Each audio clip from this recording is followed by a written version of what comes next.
9th class में मैंने decide किया था कि मुझे जज बनना है। हम 40 साल बाद निभाई में कोई ऐसे दो लड़कियां हैं जो एज अ जज सेलेक्ट हुई है। न्यायाधीश बनने के लिए कौन कौन सी डिग्री करनी पड़ती है? तो अपनी लाइफ में एक ऐसे पर्सन की जरूरत है जो आपको पॉइंट टू पॉइंट गाइड कर सके। देखेंगे हमारे देश में जम्मू एंड कश्मीर, असम वगैरह, तो वहाँ पे अभी भी लड़कियों को लड़कों के मतलब वहाँ पे अभी भी पैट्रियार्की सोच है, तो जेंडर बायस नहीं है। उसमें लड़कों के लिए भी न्याय है, लड़कियों के लिए भी न्याय है। अगर कोई लड़का है जो 18 ईयर से कम एज का है, अगर उसके साथ कोई भी सेक्सुअल ऑफेंसेस हो रहे हैं या फिर उनको यूज किया जा रहा है, तो मतलब जो भाग के शादी करना है वो हमारे जुरिस्डिक्शन में आता है। मैरिज रजिस्टर्ड जेएमएफसी के पास ही होती है, परमिसिबल है। अगर दो अडल्ट है वो शादी करना चाहते हैं तो वो शादी कर सकते हैं। बाल विवाह तो एक ऑफेंस है, ये तो अभिशाप है सोसाइटी के लिए है। तो कोई भी पर्सन है जो बाल विवाह में अगर वहाँ पे शामिल हो रहा है, या तो वो हलवाई बन के या टेंट वाला या पंडित या फिर कोई रिश्तेदार, तो वो सब क्या है, ऑफेंडर्स है। और वो सब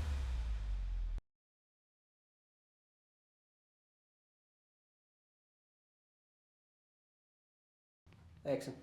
तो मेरा पहला सवाल है कि आपकी आरजेएस बनने की यात्रा की शुरुआत कैसे हुई? आरजेएस बनने की जर्नी मेरी 9th क्लास से स्टार्ट हुई थी। 9th क्लास में मैंने डिसाइड किया था कि मुझे जज बनना है। उससे पहले मेरा सपना था कि मुझे इंजीनियर बनना है, लेकिन फिर मुझे मेरे बड़े पापा जो कि जॉइंट कमिश्नर है ईडी में, उन्होंने मुझे गाइड किया कि जज इंजीनियर तो सब बनते हैं, तुझे कुछ अलग करना है, जज बनना है। तो तब तो नहीं समझते थे कि जज क्या होता है, लेकिन उन्होंने इनके बेनिफिट्स मुझे बताए थे, इतनी पावर्स होती है, ऐसे वो चलते हैं, ऐसा रुतबा होता है। तो उस टाइम तो ये सब कुछ इतना फैंसी लगता था कि एक ऐसे खुली आंखों से सपना देखती थी कि नहीं, मुझे तो जज ही बनना है, अब मुझे वो वाली पावर्स चाहिए और वही सब कुछ चाहिए। तब से मैंने अपना मकसद बनाया था लाइफ का कि मुझे फर्स्ट अटेम्प्ट में जज बन के दिखाना है, और मैं आज आपके सामने हूँ जज बन के। मेरा दूसरा सवाल था, पूरे टोंक डिस्ट्रिक्ट में आप दो लोग ही आरजेएस में सिलेक्ट हुए, तो इसके बारे में आपकी कैसी फीलिंग थी और घर वालों का कैसा रिएक्शन था? मैं आपको एक चीज बताऊंगी, हम 40 साल बाद निभाई में कोई ऐसे दो लड़कियां हैं जो एज अ जज सेलेक्ट हुई है। 40 साल पहले एक सर थे, कैलाश चंद शर्मा सर, वो आरजे सेलेक्ट हुए थे, उसके बाद हम दो ही सेलेक्ट हुए हैं। तो जब मुझे ये फैक्ट पता लगा था कि आरजे सिर्फ हम दो बने, वो भी 40 साल बाद निभाई में कोई सिलेक्शन हुआ है, तो उसकी तो फीलिंग ही बहुत अलग थी कि हमने हमारी शहर का भी नाम रोशन किया है घर वालों के साथ। तो मम्मी पापा का क्या योगदान रहा आपके लिए? मम्मी पापा तो सक्सेस, किसी भी सक्सेस के पीछे बच्चों के मम्मी पापा तो सबसे इम्पोर्टेंट फैक्टर है। पापा फाइनेंशियली सपोर्ट करते हैं और मम्मी प्यार से सपोर्ट करती है। मेरे पापा मुझे किसी भी चीज़ की कमी नहीं आने देते थे ड्यूरिंग प्रिपरेशन। एक बार ऐसा हुआ था, हमारे गर्मियों में प्री का एग्जाम था जून में, तो बहुत गर्मी हो रही थी, तो मैं पापा को बोलती थी कि मुझसे नहीं पढ़ा जाता, इतनी गर्मी में आप एसी लगवाओ, आप एसी लगवाओ। तो ना उन्होंने मतलब बिना ज़्यादा कुछ इतना वो नहीं करा कि हाँ एसी के बाद बहुत कंजम्पशन बढ़ जाता है इलेक्ट्रिसिटी वगैरह का। तुरंत मैंने बोला और मेरे भाई ने भी बोल दिया कि हाँ पापा एसी लगवा दो, नहीं पढ़ा जाता है। अब तो वो मुझे चिढ़ाता है, कूलर में पढ़ती तो पन्ने उड़ते रहते, एसी में पढ़ाई करिए। तो बस इस तो पापा इस तरीके से मुझे सपोर्ट करते थे कि जिस चीज़ की ज़रूरत है वो मेरे लिए लगवा देते थे कि हाँ इसको ये चाहिए तो वो चाहिए। और मम्मी, मम्मी तो प्यार ही प्यार करती है। मम्मी तो हर बार, अभी भी अगर मेरी मम्मी होती ना तो अभी सुन के रोने लग जाती है, इतना ज़्यादा इमोशनल हो जाती है हर बार। मम्मी मेरा ऐसे ध्यान रखती थी कि मैं जैसे खाना नहीं खा पाती थी, 2 बज जाते थे, भूल गई हूँ आज खाना नहीं खाया, तो मम्मी खाना खिलाती थी मुझे हाथ से और मैं पढ़ती रहती थी। और जैसे कभी ऐसा होता था कि एग्जाम टेस्ट हुआ, उसमें कम मार्क्स आ गए, या फिर कोई भी एमसीक्यू सॉल्व कर रही हूँ तो गलत ज़्यादा हो रहे, सही नहीं हो रहे, तो मैं रोने लग जाती थी। तो फिर मम्मी मुझे सपोर्ट करती थी, समझाती थी कोई बात नहीं वापस कर ले। मतलब मम्मी मेरा अल्टीमेट सपोर्टर थी और मेरी इंस्पायरेशन थी। मेरा अगला सवाल है, भारतीय संविधान में महिलाओं को समानता का अधिकार दिया गया है, क्या आपको लगता है कि देश में कई ऐसी जगह है जहां पर आज भी महिलाओं को वो सम्मान नहीं मिल पा रहा है, ये सिर्फ कागजों तक ही सीमित रह गया है? नहीं, हम ऐसा नहीं बोल सकते कि पूरी तरह ये कागजों तक ही सीमित रहा है। हम बहुत सारे ऐसी जगह देखते हैं कि जहाँ पे वुमेन अब मेन से भी आगे है। अगर आप देखोगे अभी जुडिशरी का ही रिजल्ट, तो जुडिशरी में अभी 222 वैकेंसीज निकली थी जिसमें 170 150 लड़कियां हैं, सिर्फ 72 लड़के हैं। तो हम ये नहीं कह सकते कि लड़कियां लड़कों से पीछे रही है, बल्कि लड़कियां लड़कों से आगे निकल रही है।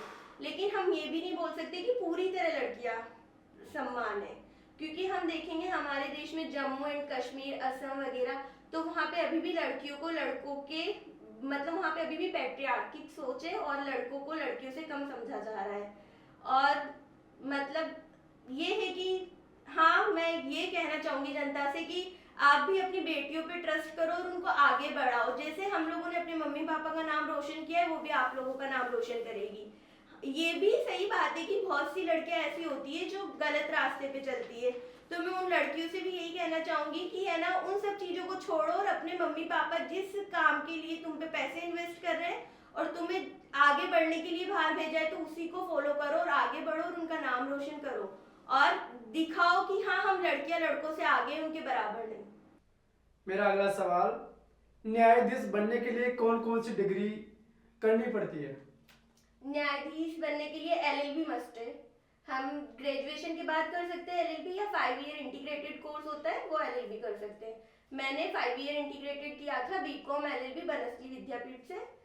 एलएलबी के बाद अगर आप चाहो तो एलएलएम कर सकते हो, बाकी एसेंशियल तो सिर्फ एलएलबी। न्यायाधीश को किस तरह परिभाषित करेंगे आप? न्यायाधीश, अगर आप देखोगे तो जजेस हर चीज में अपन देखते हैं, अपन कोई कंपटीशन भी करते हैं तो उसमें भी जज बैठते हैं, लेकिन ये जो न्यायाधीश वाले जज होते हैं ये थोड़े से अलग होते हैं। इनके ऊपर एक तो बहुत ज्यादा रिस्पॉन्सिबिलिटी होती है कि जो पर्सन हमारे सामने आया है हमको उसको न्याय देना है, हमको उसको इंसाफ दिलाना है। तो न्यायाधीश एक ऐसे पर्सन है, मतलब परिभाषित तो हम क्या ही कर सकते हैं, अगर परिभाषित करने लगे तो सिर्फ नॉर्मल सी डेफिनेशन है कि न्यायाधीश एक ऐसे पोस्ट है जहाँ पे लोग वो बेल दे सकते हैं या फिर वो वारंट जारी कर सकते हैं, लेकिन न्यायाधीश इससे बढ़कर कुछ है। अगर अपन देखें तो वो किसी की लाइफ का फैसला करते हैं कि आगे उसकी लाइफ में क्या होगा। पोक्सो एक्ट के बारे में मेरे हिसाब से सभी को पता होना चाहिए, तो क्या आप हमारे दर्शकों को बताना चाहेंगे? हाँ, पोक्सो एक ऐसा कानून है जो छोटे से बच्चे को भी उसके बारे में अवेयरनेस होनी चाहिए। तो मैं एक तो स्कूल वालों को मतलब या पेरेंट्स को गाइड करना चाहूंगी कि अपने बच्चों को सेक्सुअल एजुकेशन देना स्टार्ट करें बचपन से। ये कभी ना सोचे कि बच्चों पे इस चीज का गलत इम्पैक्ट पड़ेगा। हमें बच्चे के खुद के सेफ जोन के लिए या फिर उनकी सिक्योरिटी के लिए हम उनको ये पता होना चाहिए कि कौन सा बैड टच है और गुड टच है। इसी से रिलेटेड पोक्सो में प्रोविजंस दिए हुए हैं। पोक्सो हमें बताता है कि जैसे कि अगर कोई भी बच्ची है, अगर उसके साथ कोई भी सेक्सुअल इंटरकोर्स हो रहा है या फिर कोई भी सेक्सुअल ऑफेंसेस हो रहे हैं, इवन अगर बच्चों को कोई बैड इंटेंशन से टच भी कर रहा है, तो उसके लिए उसमें पनिशमेंट्स डिफाइंड है। और पोक्सो में मतलब ऐसा नहीं है कि बहुत नॉर्मल सी पनिशमेंट्स है, बहुत हीनियस ऑफेंसेस माना गया है इनको, और उसके लिए बहुत अच्छा वो बनाया हुआ है और स्पीडी ट्रायल का भी सब कुछ है। तो और ये भी है कि एडवोकेट्स भी आपको फ्री में अपॉइंट होंगे, उसमें ऐसा प्रोविजन भी है कि अगर आप एडवोकेट भी नहीं ले पा रहे हो तो आपको एडवोकेट्स की भी उसमें फैसिलिटीज दी हुई है। पॉक्सो में ये है कि अगर पॉक्सो में अगर कोई भी, अगर आप ऐसे देखते हो, अगर कोई भी लड़की है या फिर कोई भी लड़का है, पॉक्सो का सबसे बड़ा बेनिफिट ये है कि पॉक्सो जेंडर बायस नहीं है, उसमें लड़कों के लिए भी न्याय है, लड़कियों के लिए भी न्याय है। अगर कोई लड़का है जो 18 ईयर से कम एज का है, अगर उसके साथ कोई भी सेक्सुअल ऑफेंसेस हो रहे हैं या फिर उनको यूज किया जा रहा है, जैसे कई बार ऐसा होता है कि कोई लोग खुद ऑफेंस करने के बजाय बच्चों को इन्वॉल्व करते हैं कि वो लोग ऑफेंस करें ताकि उनकी लायबिलिटी कम हो जाए। तो अगर कोई बच्चे को भी इन्वॉल्व करते हैं किसी भी तरीके का ऑफेंस करने में, तो उसके लिए भी पॉक्सो है।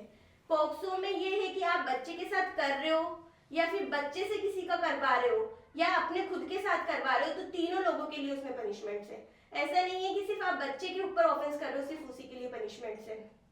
और एक और चीज है पॉक्सो में ये भी है कि अगर आप प्रोनोग्राफी पर्पस के लिए, प्रोनोग्राफी मीन्स अगर कोई भी आप ऐसे सेक्सुअल वीडियोस बच्चों को बनवा रहे हो या फिर कोई भी बच्चों के सेक्सुअल ऑर्गन्स की अगर आप फोटोज डाल रहे हो, ये सब कुछ पनिशेबल है। जो लोग भागकर शादी करते हैं, तो आप इसे किस तरह से देखती है? भारतीय न्याय संहिता के तौर पर या उन माता पिता के तौर पर जिन्होंने उन्हें पाल पोस कर बड़ा किया? ये जो मतलब जो भाग के शादी करना है वो हमारे जुरिस्डिक्शन में आता है, मैरिज रजिस्टर्ड जेएमएफसी के पास ही होती है। लेकिन मैं एक बात बताती हूँ, अगर अपन लीगली देखें ये चीज, तो ये लीगली तो परमिसिबल है। अगर दो अडल्ट है वो शादी करना चाहते हैं तो वो शादी कर सकते हैं। लेकिन अगर मैं पेरेंट्स के पॉइंट ऑफ व्यू से बोलूँ और अगर बच्चों को अगर सोशल तरीके से मैं समझाना चाहूंगी तो मैं बच्चों से यही कहूंगी कि अगर आपको कोई पसंद है, आप उससे शादी करना चाहते हो तो अपने पेरेंट्स को बताओ और मम्मी पापा को कन्विंस करो। ये कोई तरीका नहीं होता कि अपन भाग के शादी करें। भाग के शादी, मम्मी पापा ने हमको इतना बड़ा किया है, उन्होंने हमको हर तरीके से वेल सेटल्ड करा है, तो ये थोड़ी ना हमारा वो है कि हम जाके उनके सारे सपनों को तोड़ दें। तो मैं तो यही कहना चाहूंगी कि अपने मम्मी पापा को कन्विंस करो और उनको बताओ, बाकी लीगली तो ये सब वैलिड है। बाल विवाह पर आप क्या कहना चाहते हो? बाल विवाह तो एक ऑफेंस है, ये तो अभिशाप है सोसाइटी के लिए। बाल विवाह तो मतलब अगर अपन कानूनन तौर पे बात करें तो कोई भी पर्सन है जो बाल विवाह में अगर वहां पे शामिल हो रहा है, या तो वो हलवाई बन के या टेंट वाला या पंडित या फिर कोई रिश्तेदार, तो वो सब क्या है, ऑफेंडर्स है और वो सब उसके लिए पनिशेबल है। बाल विवाह तो अगर अपन ऐसे देखें कि अगर आप लीगल बैकग्राउंड को छोड़ के सोसाइटी के पर्सपेक्टिव से भी अगर सोचते हो तो बाल विवाह तो तब भी गलत है। बाल विवाह से क्या हो रहा है, बाल विवाह से हर तरीके की जो सोशल प्रॉब्लम्स है वो वहीं से जनरेट हो रही है। लड़कियां लड़के ना तो वो कुछ समझते हैं, ना कोई जिम्मेदारियों के बारे में समझते हैं, ना किसी भी तरीके की उनको एजुकेशन होती है, उनकी शादी कर दी जाती है और उसकी वजह से पॉवर्टी बढ़ती है क्योंकि अपॉर्चुनिटीज खत्म होती जा रही है। अगर वो शादी नहीं करते, उसकी जगह अगर उनको पढ़ाया जाता लिखाया जाता तो आज शायद वो कुछ और बच्चे अच्छा कर पाते अपनी लाइफ में।